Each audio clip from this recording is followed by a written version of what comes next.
welcome to Scilence, a podcast that gives women a chance to get honest and open about what it's really like surviving and thriving in what often feels like a male-dominated world.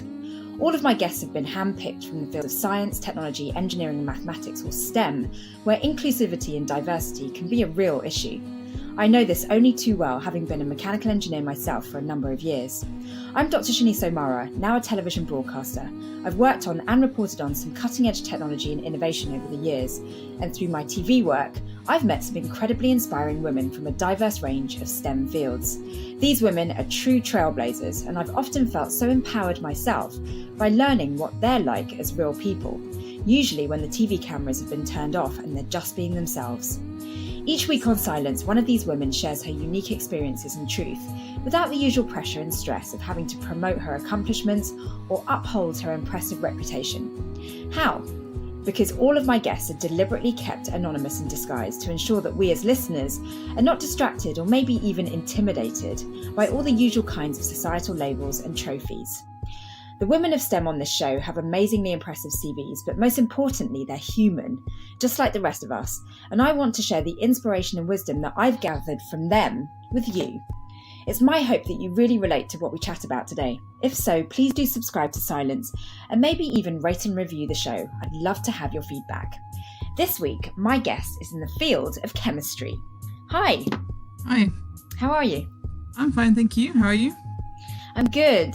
Thank you so much for agreeing to come on this very unusual show. How are you feeling about sort of the prospect of sharing your experiences about being a woman in chemistry? A little bit nervous, but I think it's important to share these experiences and speak out because, you know, all these experiences are, most women will go through them in science and in other areas too. And by actually talking about them, we give comfort to each other and strength to each other. Do you often get to sort of like talk about the human side of doing what you do? I wouldn't say so much in the science field. I feel like the kind of people that, especially that I'm working with at the moment, the talk is not particularly personal. It's more, you know, sort of chatting about the problems in the work environment, helping each other come up with solutions, but it doesn't really get to a personal, sort of deep conversation. But do you have sort of like a group of friends where you can sort of share, or are you not that way inclined? Like maybe you're just a person who doesn't need to sort of talk about your inner world? I do. I sort of friends from school that I'm still in touch with, but I wouldn't say they're sort of in the science area. It's very much sort of more a separate thing. So in terms of, you know, scientists that I work with, can I talk to them about this kind of thing? I'd say, well, no, not really. It's sort of friends and support systems from outside the science world and explaining to them what it's like and having them trying to understand the best they can, given that they're not feeling that themselves. Yeah. I mean, the reason why I ask is because I never had that. Sort of like when I was going through Mech Eng, I didn't realize that I wasn't talking about my experiences. I just went for years and years kind of mute. What do you reckon you're on that similar sort of track? I'd say probably. It's very easy to not know who to talk to, who would understand on a deep level. Yeah. I think other women in science, it's not the kind of thing that we'd talk to each other about, because maybe we fear it will show weakness. Maybe we feel we have to not be bothered by this, so we hide from each other. Yeah. It's an interesting problem that's going on. I mean, what are the ratios like of men to women in chemistry? So it's not great in terms of studying.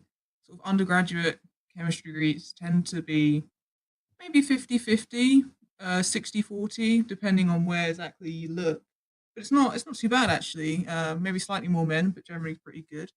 But what you tend to find is as you raise through sort of the ranks going up, so sort of for PhDs, the ratio becomes much more sort of 75-25, roughly speaking. Wow. And postdocs, again, the women sort of drop off. I mean, and then what you're left at the end is really a lack of female role models in the field. Yeah. Because at the university I went to do my undergraduate degree, there was about 3 women academics in the whole department. Oh gosh. Didn't have a single female lecturer for my whole first year. It wasn't until the second year we actually had one of those academics lecture, so I had no contact with these female lecturers, no sort of observation of them. But yeah, there was a massive imbalance within the academia. And I also did a year in industry as part of my degree, and I remember the company saying, this was in sort of a drug discovery company, the company was saying, oh yeah, we're very proud that we've got, I think it was almost 50-50 ratio of female to male workers. And it was actually my boss, who was a man, a really good guy, turned around and said to me afterwards, well, they say that, but what they don't actually say is that if you look at the splitting of sort of where those women work, they're not at the top.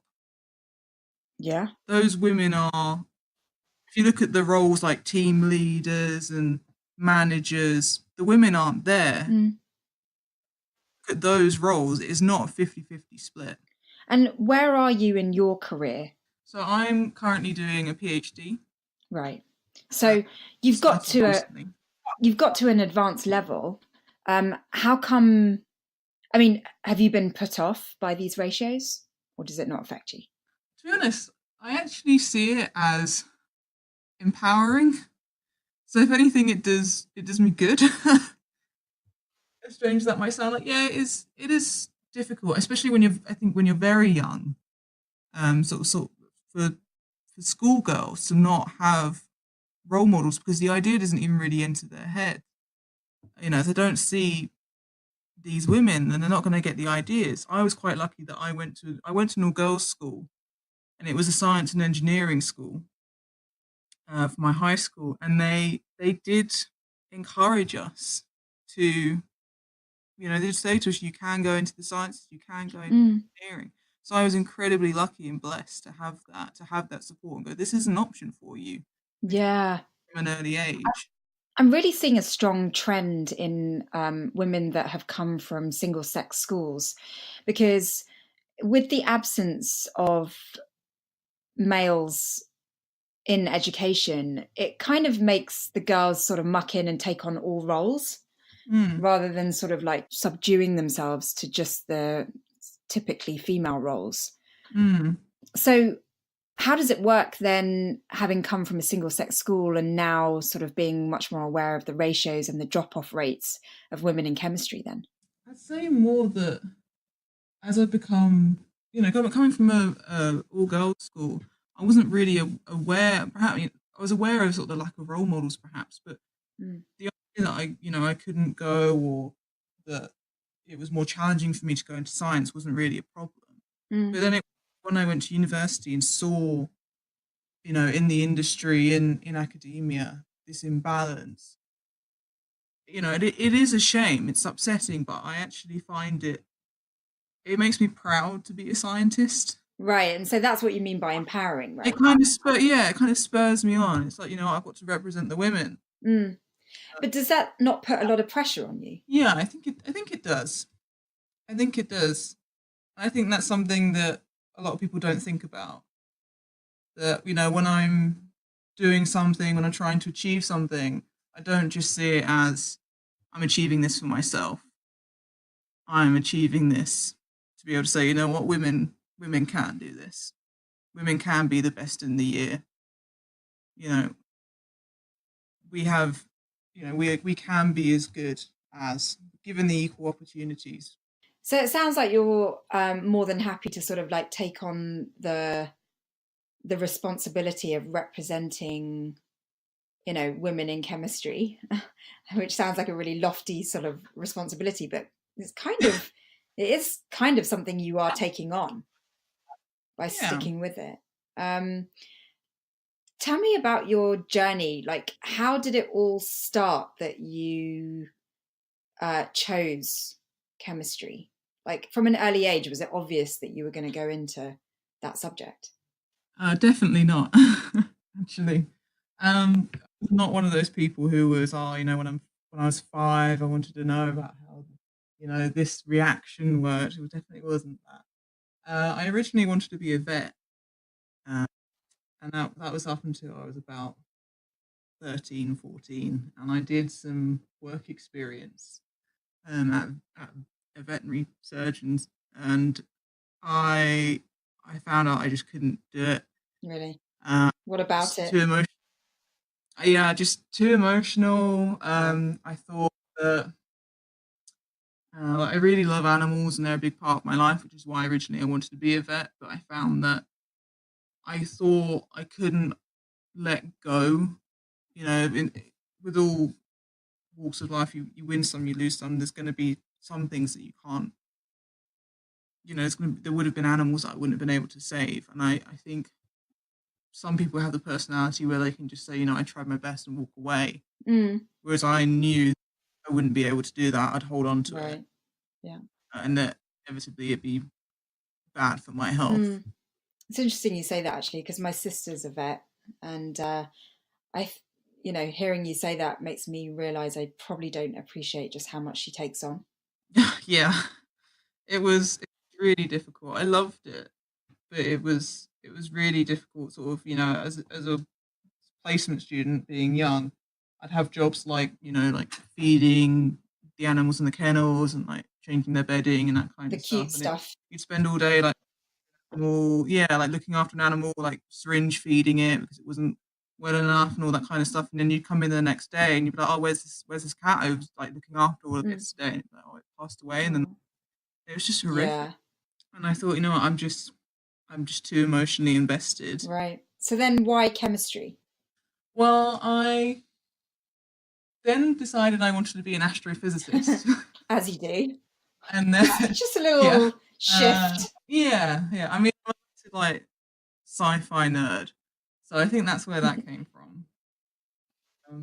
And then when it actually came down to doing my A levels, I did double maths, physics, and chemistry. And I did chemistry actually because I thought it went nicely with the physics and the maths.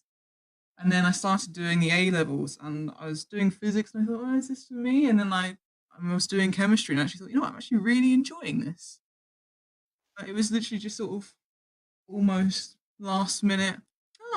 This is expected, but really enjoying it. Right. And I think I honestly made the right decision. Cool. I mean, it sounds like from an early age you were always STEM skewed, because even to sort of like embark on a veterinary career, you have to study the sciences, right? Yeah, and I think being a scientist, and I've said this to, so in the past I've done sort of teaching, some bits and bobs of teaching, and I always say to the students, to be a scientist, the most important thing is being able to think, because anyone can just learn a bunch of facts. What being a scientist is really about is not knowing something. It's about sitting and thinking and going over and trying to come up with ideas and thoughts and just throwing things out there. And I like telling them that because there's a lot of pressure in schools these days for children to just get the right answer. Yeah. Sort of in the classroom or in exams, mark schemes are, have they used this phrase? If yes, they get the mark. If not, then they don't get the mark. And it's encouraging them to be inventive and to really think about what's going on. It encourages them to just learn information. Don't you think science is the most guilty of that? Because it is, at sort of lower levels, literally just learning facts and rules and logic verbatim.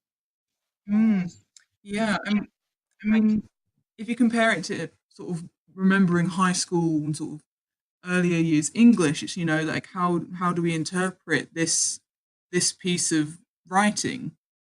At least that had some kind of idea of thought behind it. How do you interpret this? What do you think it means? What do you think this Mm. means? And there was a It's a discussion. lot more subjective, isn't it? Yeah, whereas science and maths are just, did you get this answer? Did you know this thing? But when you get to higher levels, when you're doing research, when you're doing real proper science, nobody knows the answers.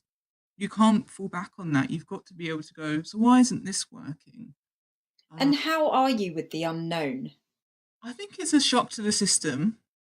I'm so glad you said that. Yeah, because I really experienced that. Yeah. I think it is a shock to the system, just going, I don't know what's wrong. And it's Yeah. frustrating, um, to go, why isn't this working, or what's gone wrong?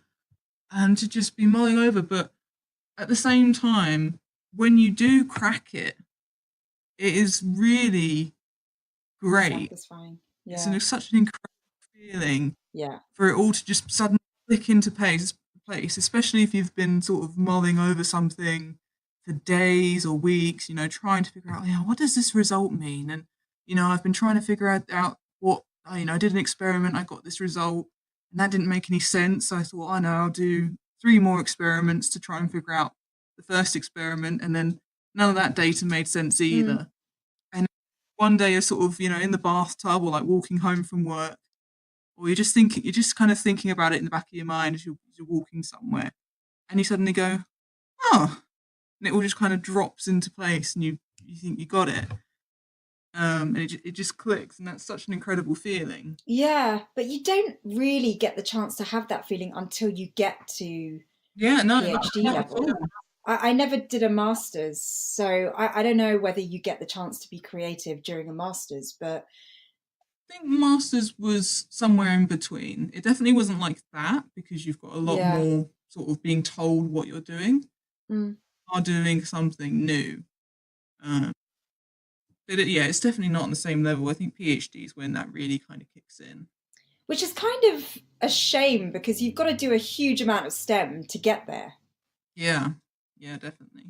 So, I mean, it sounds like, which is similar to my experience, that there was a lot of learning, there was a lot of knowns that had to be learned. And then, Mm. when you get to PhD level, you are able to sort of let your creativity run loose. Yeah, It's, I'm just thinking about all the people that drop out before because they're just unable to do the learning STEM bit. yeah. How were you with that? Like, did it come easily to you at school?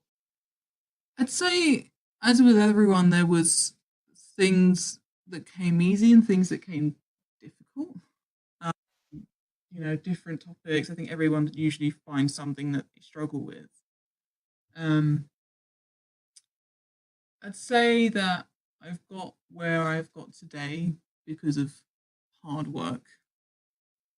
And again, it was something that I'd say to my students in relation to what science is really about, like what we've been discussing with, research and not knowing the answer.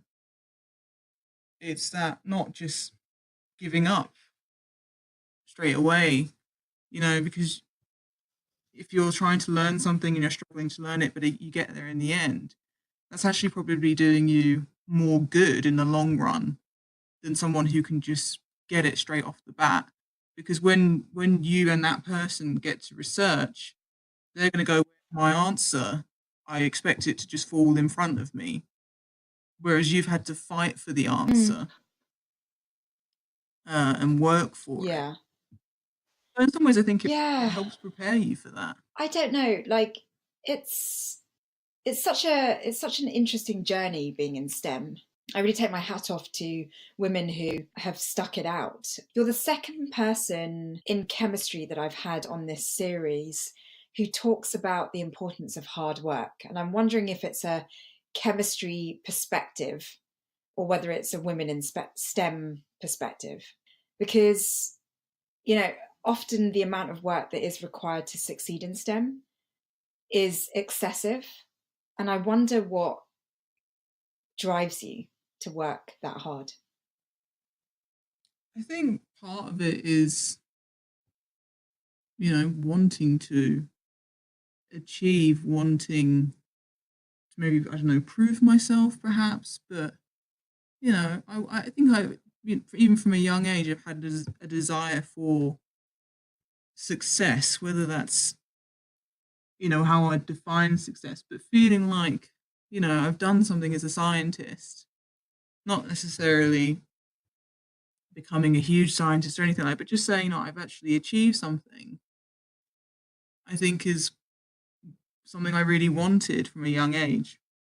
And I think the other thing is sort of being the background I was raised in, and seeing sort of the opposite end of the scale. So I was raised by essentially my grandmother.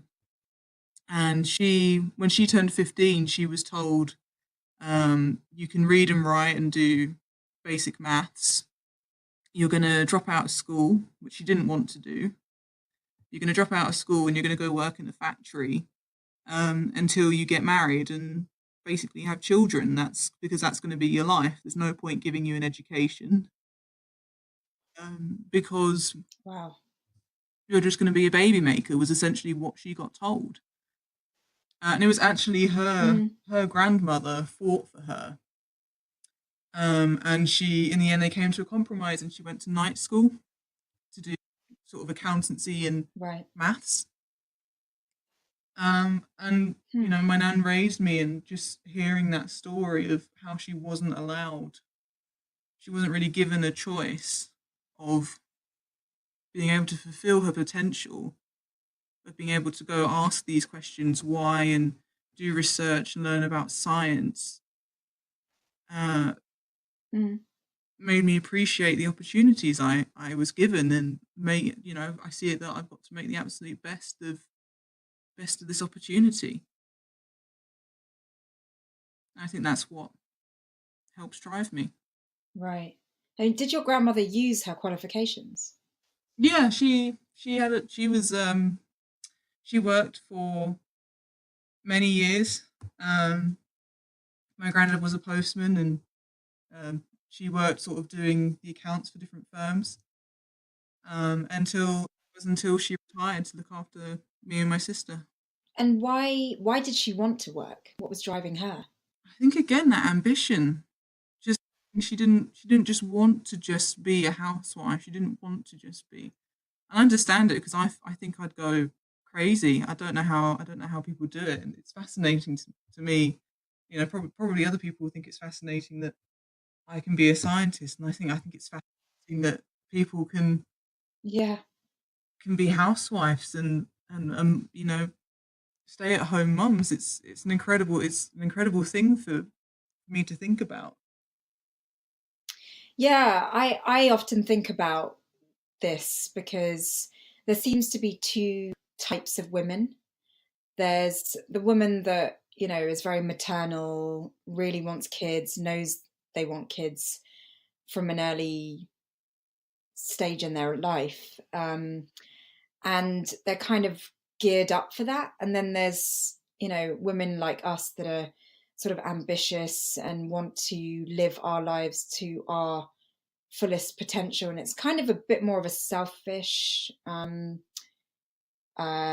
attitude, because it doesn't involve sort of wanting to look after another dependent. Can I just interrupt you there? Yeah, sure. I find it interesting that you've used the word selfish. Yeah. To describe not wanting children. Really? I think that's really interesting. Let's chat about it. Sorry to interrupt you, but no, I mean, I really appreciate it. What were you thinking? I feel like that's something we've had inflicted on us, and I definitely understand why you use the word and why you've where it's coming from. I don't think it is selfish. I don't think really to say selfish. I mean, I understand where people where the idea comes from, but I don't think we should feel selfish. How do you feel about it? It's a bit of a complicated situation, but it's one of those things where, in terms of using the word selfish, it's our decision. Just as it's our decision whether we want to have kids. Mm. Those people, Yeah. I mean, having kids is in some ways selfish as well, because the kids don't get to Yeah. decide whether they're born or not.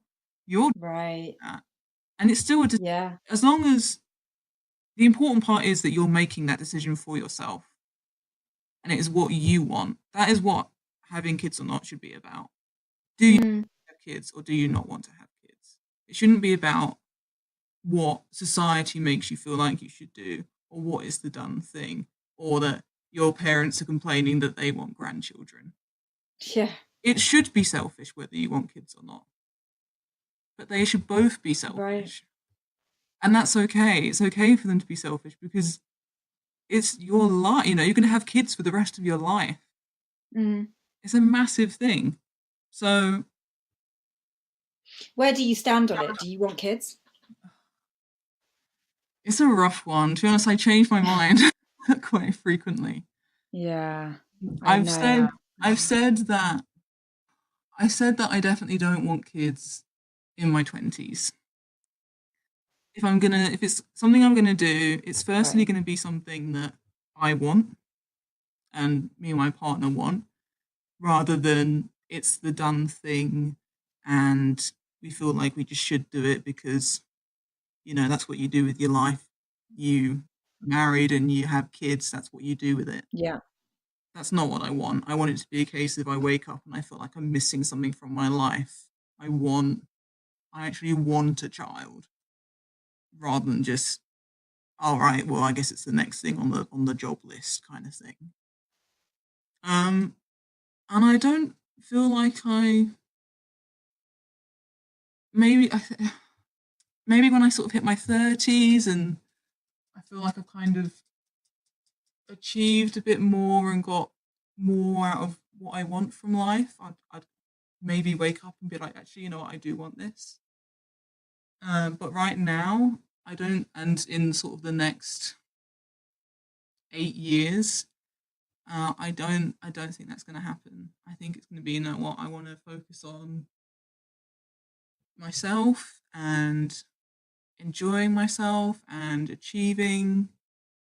Because a lot of people say, as a woman, you can do raising kids and you can do being successful. It doesn't have to be one or the other. And I agree with that. You can be successful and you can have children. Mm. But it is hard to do it. It is Yeah. hard to do it. And I don't honestly believe, from what I've seen in my experience in chemistry, that you can do both without the other being at least slightly impacted. It honestly is a really, really tricky situation, and I just don't know what the solution is. Maybe one doesn't exist.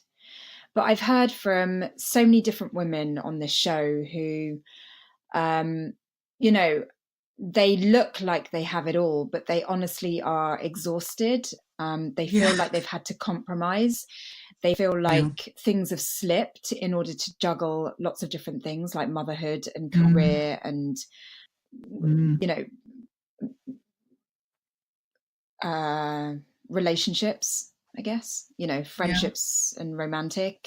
Yeah. And so it's really not easy. But, I'm really glad that you did pull me up on the selfish comment, because I think what popped out there was, the way I've been raised, which is if you don't Mm. have children, then you are living a very selfish life.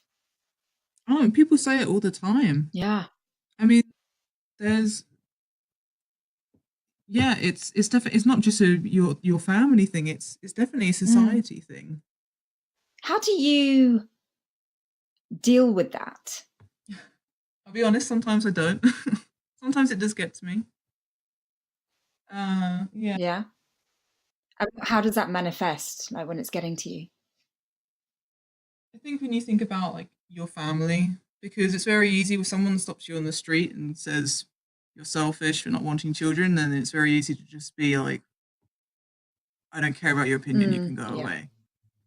When it's your family and you care about the people and that you can tell they almost sort of disapprove of your decisions. I think that's Yeah. hard. That gets to you more. When it's people who, you value their opinions, you want their approval, having them turn around and say, like, oh, you're not going to have kids.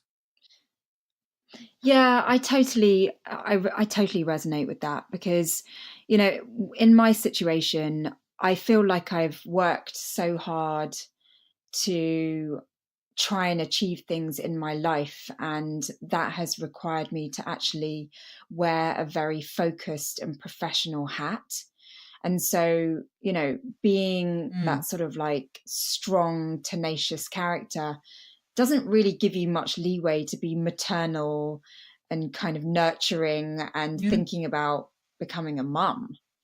And so when people sort Mm, of turn around and say, how come you haven't had kids yet? It's like, well, because I was just in a completely different mindset yeah. that wouldn't have warranted having kids. And then I feel bad about it. And yeah, so that's why I'm kind of interested to know how you deal with it. I think it's important to focus on that what you want is important. Mm, This is my life. I've worked hard to be here, really hard yeah. to achieve where, to get to where I am today. Mm, And things are going to be my decision. I'm not going to just, you know, put that to one side. That hard work, it means something. yeah. Does that mean then you have a specific goal for your life or just a plan? I wish I did. Um, I think I tend to find if I try and think about the bigger picture too much, I feel I can get a bit lost. And sometimes it's just easier to take it day by day. Mm, I want to feel successful in the world of science. Whether that's sort of in the very long term, I'd say, becoming a professor would be a pretty cool achievement. I feel like if I could one day be a professor, I'd be pretty happy with what I'd achieved in my life. why? I ask because, you seem to be very clear on your sort of academic and professional goals. And I wonder what it is that is driving you to have those goals. Like, what are you ultimately seeking? I guess part of it is just I do actually enjoy what I do, Right. and it's nice to be good at it. To Mm, someone say, you are good at it. Look, here's your success. You're good at this, and it's nice when you enjoy something and you're good at it. yeah. I mean, it sounds like, you have a strong sense of purpose. Like, you're good at something, you're passionate about it. Yeah, I definitely care about it, and sometimes I think is that almost a downfall, um, because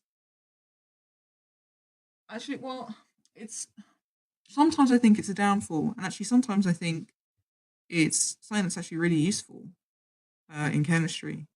And the reason I say Mm, that is because there's been times at work where I've been really passionate about my work, and then something's gone wrong, and it's got to me.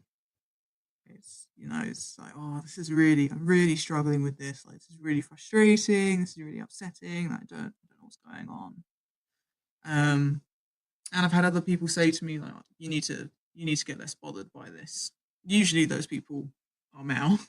It's not always a case of women care more about and get more sort of emotional about the work and men don't. But I think mm.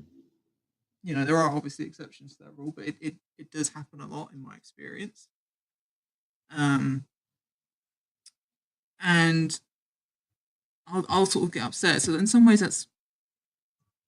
that's a bad thing, but at the same time, I've actually come across a lot of really good things in my work because I've cared so much. Because there have been times when I've seen a little something And rather than just going, oh, like, I won't worry about it, like, oh, I'll just kind of get on with it, I've gone, actually, no, what is this? Like, I want to know what this is. Like, this is bothering me. And I've actually put the effort into it because I care about it. Mm. And then I've actually found something really interesting. It developed into a really interesting thing. So it's a difficult one, but I'd say actually being really passionate and caring about your work and being emotional about your work. I think there's a lot of pressure to be not emotional about your work, Yeah. to be very sort of cut off from it emotionally, to just be logical. But I think not only is it about being passionate about what you do and enjoying it, but I think that emotion can be helpful. Yeah, I mean, the way you describe it, I mean, it kind of reminds me of the way I felt when I finished my doctorate, which is I felt like I'd given birth to something. Yeah. I mean, it took me 4.5 years. It Yeah. was my baby. Yeah. And when people comment like, why haven't you had kids and things like that, I feel like I kind of did, but I mean, it's so not in the form that people would understand. Yeah. And just in having this conversation, I am realizing that we really do put our hearts and our souls into doing something like that. Yeah, definitely. And because so few of us do it, it's we are in such a minority. And I've definitely felt like a bit of a weirdo for feeling really consumed by my work, Yeah. and therefore not being able to sort of have space for a family and things like that. So, but in having this conversation, there's like a certain level of acceptance and just relief in a way that you may be experiencing the same thing, because this is why conversations like this are so great, because I've felt like such a weirdo for thinking and feeling this way. Yeah. And I think it's just pressures of other people and partly even ourselves. Like I feel like I've not had anyone directly say to me, you're a weirdo for wanting to do this with your life. I've been generally praised for it, especially by sort of women who aren't in science. Okay, that's Say to me, encouraging. "Oh, you're a scientist. That's really cool." Mm. And it's like, you know what? I think it is pretty cool. Yeah, it is. It absolutely It's is. empowering. It's oh, Yeah. yeah. So, what is the plan for the future? Are you, where do you see your life going? So there's always the question between academia and industry.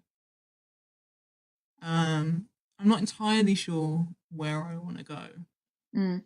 with. I like the idea of doing academia. I like the idea of doing tutoring and lecturing and research and having a research group. Um, so in terms of just sort of what I think I'd enjoy, I think I'd enjoy that more because there's lots of versatility.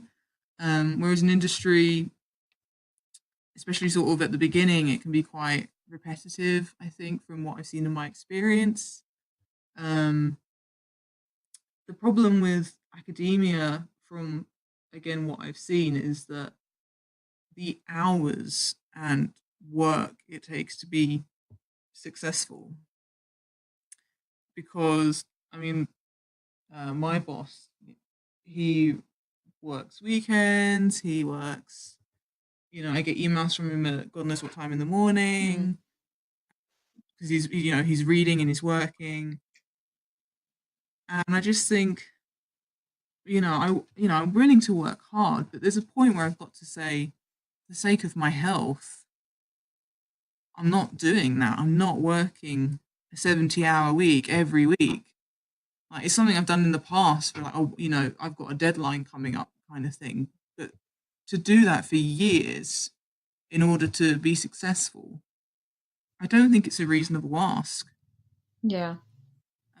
And especially, it's important to have a life just outside of work. It's not healthy to only have work, whether that's, even if that's just sort of relaxation Do you time, get to have that reading now? yoga. I'd say it depends on what's going on. So I had a deadline recently, and that was for the weeks coming up to that. That was going in at weekends and staying till God knows what time at work. But once that deadline was over, it's I'm gonna go back to a sort of more normal week. I'm not gonna go in at the weekend. If it's the kind of thing, if I have to do it, I'll do it. I'm happy to do it because I want to do well. And sometimes you just have to put in the extra hours. But it's not something I'm willing to do for the rest of my life, to not have some me time, to not have relationships. You seem to have such a strong sense of self that it doesn't sound like you're too easily influenced by what other people think of you. Is that true? I think I'm very good at seeing myself, if I'm honest. Sometimes people do get to me. But I think I'm reasonably good at pushing those thoughts away. Is that something you've always been good at, or have you learned over time? I'd say I've always been a bit sensitive, especially when I was younger. I think it's something I've built up over time to actually say, I'm going to focus on what I want to focus on. Yeah, no, I definitely think it was something that I actually really developed during my undergraduate degree. Actually, when I went and did a year in industry, because one of the most important things I learned there, in addition to sort of all the, the lab techniques and all that kind of stuff, was sort of self-worth. Yeah. You learn in that industry environment, which was largely men, I learned to fight for myself. Yeah. And it'd be a case of being in the lab, and I'd be using a piece of equipment, and I'd go somewhere to check on something, or something small would happen, and I'd come back, and then someone else had taken my stuff off the machine and was using it for themselves. Frustrating. And at the beginning, I let it slide. I was just like, oh, it doesn't matter. And after a while, I went, I'm not okay with this. And I learned to stand up for myself and actually say, excuse me, what makes you think that you can stop me using this machine and you can just go on it? You should be asking you should be saying to me, oh, am I done? Or, oh, sorry, I didn't realize you weren't done with it. I'll put your stuff back on. But just going, my stuff is more important and I'm not going to share this. I'm just going to take it because you left for a minute. Yeah. And I'd say to them, towards the end, it'd be like, that's not acceptable, and you should apologize to me, demanding an apology. And I remember actually there was a guy who was really bad for that. You get people from all sorts of people from all sorts of walks of life, but you do get some. Yeah, I mean, do you actually think it was gender related, or it was just people related? The problem with a lot of what I'm saying with genders is that being of a certain gender does not mean you act a certain way. I said about the whole, I get a lot of men say to me, like, oh, like, why is this getting to you so much? That doesn't mean all women feel things more and get more emotional, and all men don't understand why women are getting upset. There's definitely, the opposite going on as well. There are men getting upset and feeling their work and getting upset over their work, and there are women going, why are you getting upset over it? It does exist the other way around. At the same time, do I see a trend? Yeah, I mean, it's a bit like saying, there are stereotypes, and stereotypes are not an accurate representation of everyone. Yeah. At the same time, they have to come from somewhere, right? Where do stereotypes come from? Made up out of nowhere. it's important to say, you know what, this thing is out there, but it does not mean everyone is like it. Yeah, I always struggle with the gender debate because on the one hand, it's just so dull, to be talking about the disparities. But on the other hand, they kind of do exist and they're really significant and we should be talking about it. So I'm like really split, when it comes to the whole debate. Because I think ultimately it boils down to assertiveness and what you evolved into as a result of like your lab experiences and things is about developing assertiveness. Yeah, I think learning, going there and learning, it's not okay to just behave this way, and learning to stick up for yourself. That self-worth. Yeah, I think it's important, and I think that has definitely helped. And when people say to me, I'll like sort of, are you sure you want to be doing this with your life and not this? That sort of, it comes from the same sort of area of, oh, what, you can't say that to me. Yeah. I am sure this is what I'm doing with my life. Why? Who gives you the right to question that? Yeah. And it comes from that place of actually needing to sort of like have a quiet moment with yourself and go, am I doing what I want to be doing? Yeah. Yeah. You have the right to be happy. You have the right to do whatever makes you happy. It's the same argument with having kids. You shouldn't feel like you have to have kids. Yeah. So this realization about sort of like self-fulfillment and self-direction, is that something you've always had, or have you grown to learn about that stuff with time? I think I've always been quite ambitious. I've always been someone to push myself. I have an older sister who's quite a lot older than me, and I think I was always trying to play catch up a little bit. Is she in STEM? Yes, she is. Interesting. So yes, she was very successful and very hardworking.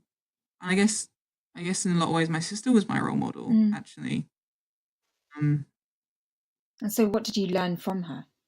It was just nice having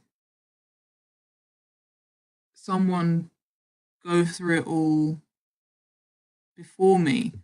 And even now, sometimes I'll ring her up and we'll talk on the phone, and I'll say to her, I've been having this problem, and she gets it inside. Like I'll say like, I know like this thing is like, I'm really feeling upset about my work today. I've been trying so hard, and she just understands. And it's really nice having that. Yeah. And the other thing something interesting we've actually been talking about recently is in science is names. So the whole last name thing. Because in science, you get told if you want to publish and be a published scientific author and you want to be an academic, apparently it's really bad if you change your name. So if you start publishing during your PhD and you use like your birth name, your last name, and then a few years after your PhD, you change your name. You get married or something. You get married, and then when you publish again, and you've got a different name on that article compared to the first articles you wrote. And apparently it's really bad for like if someone wants to look up the work you've done, they only find either the ones you've put under your first name or the ones you've put under your second name. Yeah. And there have been more recent developments for to help deal with this problem. So you can get something called an ORCID ID, which is a unique identifier number. Rather than having a name, you have an identifying number. Right. Which you can put on, for this number, here are all my articles. So it doesn't matter if you change your name. But that hasn't completely caught on with everyone. People still will look for your name and look for your publications by name. And I was saying to her, and it's something I think probably most women will go through, is do you want to keep your own name? Do you want to change your name? And, how will that affect your publishing? Like, it's something that I didn't even really think of for a while. And I think it's one of those things that probably, unless they're planning on changing their name, men don't think of,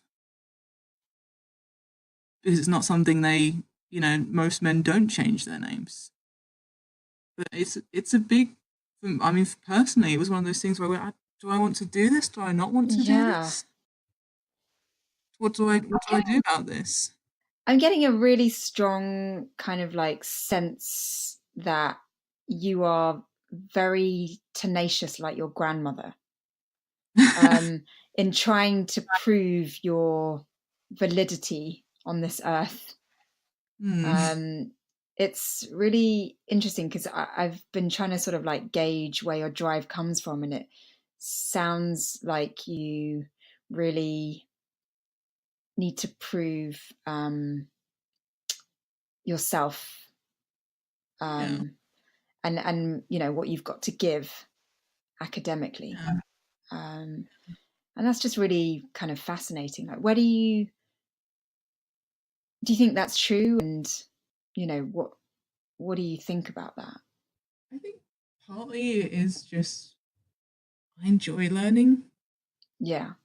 And I think that's a big part of it. It's just enjoyment. Mm. It's not all, I've got to prove myself, I've got to do this. It's partly just, I'm doing it because I enjoy it. Because I find it fascinating. Because I want to learn. And that's just who I am. Mm. And then I think part of it is, I think we all go through a stage where we ask ourselves, what are we bringing to the table? What are we all about? Mm. What do you think you are bringing to the table?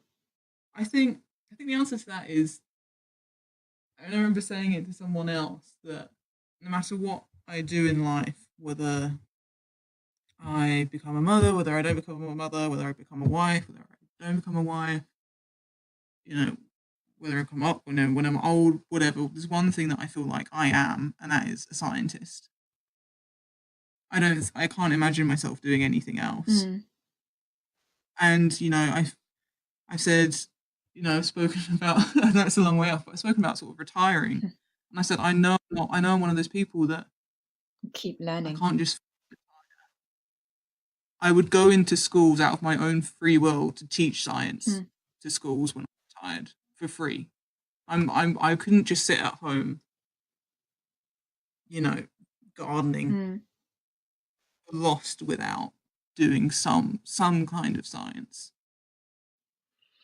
Yeah, I mean, it sounds like you've really found your true calling. And so me asking you the question of what advice would you give to prospective girls in STEM is kind of answered, in the sense that, you're a real advocate for following your passion. Is there anything you would add in terms of like advice? I'd say don't be scared of, it is great finding your passion, but don't be scared about that taking time. And don't be scared about getting it wrong. Yeah. Have a lot of pressure, especially when you're young, like you've got to get it right first time. You've got to find your calling, this, that, and the other. Sometimes that just takes time. Sometimes you've got to try something, it doesn't work out, and that's okay. You don't have to get everything perfect the first time. And don't feel like you have to stick at something because if you don't enjoy it. Do things that you enjoy because it's your life and you're the one who's actually got to go through it. If you choose a career because you've been told to do it, you're the one doing that for the next 50 years or however long it will be. When we actually get old, we'll probably be retiring very late, given what the retiring age is rising and rising. What if you're really interested in something but not very good at it? Like, have you ever experienced that? Yeah, I think it's really hard because we've got this big pressure in society that to do something you've got to be good at it. Yeah. And it's fine to not be good at something. If you enjoy it, you should do it. So it's not a sign that you should quit. No, if you enjoy it, then you should do it. I mean, like it's always the thing, like you've got to make things, got to make things difficult for yourself. You really don't. It's like, playing video games. Play a game on easy. Play a really easy game. If you enjoy it, why not? Why do you have to make it difficult? Mm. And has that been your experience? I'd say I'm a bit of a hypocrite there because it is. I do get quite frustrated with myself. Yeah. If I want something and it doesn't go right, then you do get frustrated. But it is difficult. But I think it is important, and it's something I've learned to do over the years to say, it's okay that it didn't go the way that I wanted. Mm. But yeah, there definitely is a pressure on people to be sort of a perfectionist. Yeah. But it's not healthy. It's not healthy because we can't be perfect. We're not humans aren't perfect. Nobody's perfect. Yeah, I think especially in STEM, because there's always this kind of, as we were talking about earlier, like there is a training that there's always a right answer. But the higher you go in science, the more you realize that actually you're getting to levels where the answers haven't been discovered yet. And that's almost our responsibility. And so it's as though your relationship with failure has to adapt to that. What's been your experience in dealing with failure? So it wasn't, again, when you're at uni and you're doing teaching labs, sort of early on, you're doing experiments where they've been done by students for years and years before you. It's been perfected, they know it works, and then you get a mark at the end for, did you make this shiny white powder? And then, that's it. And then when I went into industry, I was doing sort of real science. We're going to try and make this compound that's never been made before for medicinal use. And it's a case of what you make at the end of the day isn't just being thrown in the bin. It's been done before. We don't know if it's going to work or not. And that was really difficult to begin with because you're used to things working. Yeah. And yeah, it's just that ability to just keep going through it. You do learn to build up an immunity to it. I'd say sometimes it still does get difficult.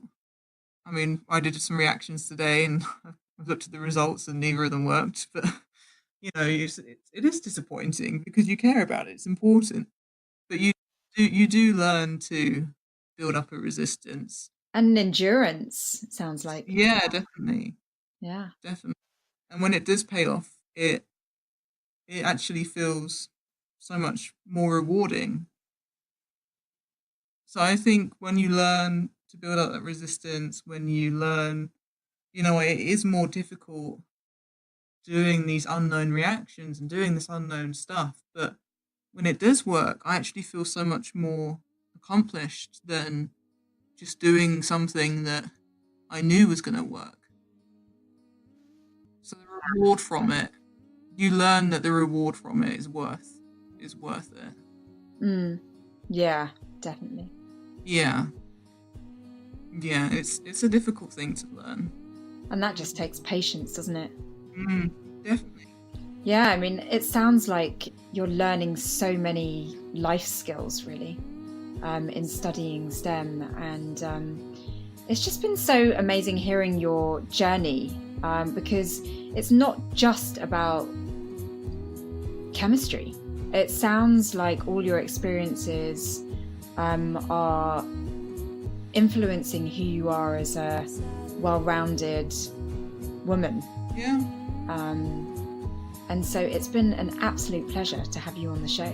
Thank you so much for joining me. Thank you for having me.